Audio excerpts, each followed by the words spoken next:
नमस्कार दोस्तों, स्वागत है आपका एक और दिलचस्प और डरावनी कहानी में। क्या आपने कभी जंगलों के बीच किसी अजनबी औरत को देखा है? अगर नहीं, तो इस कहानी को सुनने के बाद शायद आप कभी रात में अकेले सफर करने की हिम्मत ना कर पाए। नमस्कार दोस्तों, स्वागत है आपका Hindi and Marathi story channel पर, जहां हम लाते हैं सच्ची घटनाओं से प्रेरित दिल दहला देने वाली हॉरर कहानियां। आज की कहानी है रात का सफर, एक ट्रक ड्राइवर की ऐसी रात जो कभी खत्म नहीं हुई। तो बैठ जाए, लाइट्स बंद करिए और सुनिए एक डरावनी सच्चाई। रघुवीर सिंह एक अनुभवी ट्रक ड्राइवर था। पिछले 20 सालों से वह भारत के कोने कोने में ट्रक लेकर माल पहुंचा रहा था। उसका ज्यादातर सफर रात में होता था और उसे अंधेरे रास्तों से डर नहीं लगता था। लेकिन एक रात ऐसा कुछ हुआ जिसने उसकी जिंदगी ही बदल दी।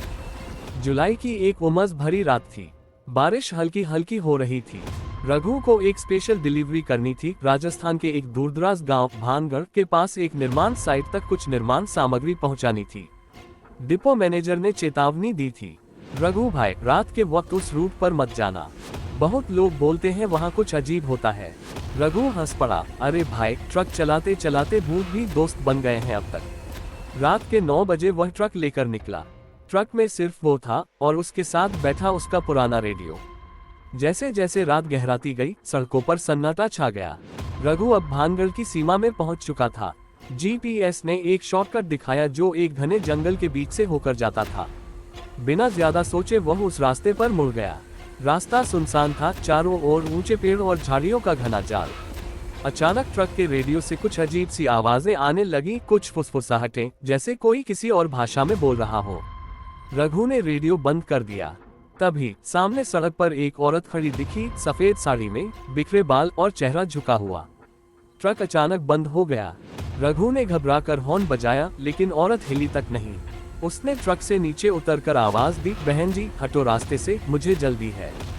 औरत ने धीरे धीरे सिर उठाया। उसकी आंखें चमक रही थीं, चेहरा राख की तरह सफेद, और वो मुस्कुराई।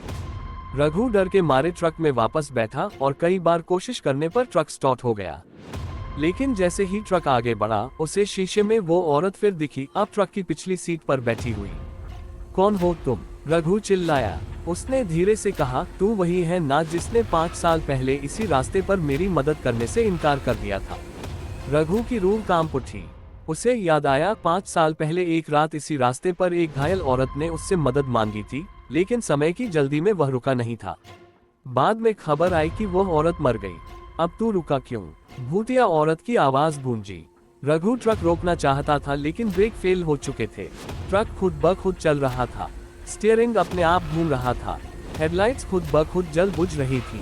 ट्रक के अंदर अब अजीब घटनाएं होने लगी। ट्रक की पिछली दीवार पर खून से हाथों के निशान उभर आए। सीट के नीचे से किसी के रोने की आवाजें आने लगी। रघु ने आंखें बंद की और भगवान को याद करने लगा। तभी उसे एक जोरदार झटका लगा। ट्रक एक पेड़ से टकरा गया। जब उसकी आंख खुली तो वह किसी पुराने हवेली के सामने पड़ा था। ट्रक का कोई नामोनिशान नहीं था। रघु को समझ नहीं आ रहा था कि वह जिंदा है या मर चुका है। सामने जो हवेली थी वो वीरान थी, लेकिन खिड़कियों से रोशनी आ रही थी, जैसे कोई उसका इंतजार कर रहा हो। डरते डरते वह अंदर गया। भीतर एक पुराना झूमर लटक रहा था। दीवारों पर अजीब चित्र बने थे, किसी को जिंदा जलाते हुए, किसी की गर्दन काटते हुए। हर दीवार पर एक चेहरा था और सब चेहरे रघु को देख रहे थे। फिर उसे वो औरत दिखी, अब एक दुल्हन के रूप में, पर चेहरा वही भयानक। तेरी आत्मा अब इस हवेली में रहेगी, उसने कहा, जैसे मेरी आत्मा फंसी रही, अकेली, तड़पती हुई। रघु को अब सब याद आने लगा। वो औरत, उसकी मदद ना करना, और फिर बाद में सुनना कि किसी हवेली में उसे जिंदा जला दिया गया क्योंकि गांव वालों ने उसे डायन समझा। और अब वो औरत उसी हवेली की आत्मा बन चुकी थी, जो उन सब की आत्मा कैद करती थी जिन्होंने उसकी जिंदगी में दर्द दिया।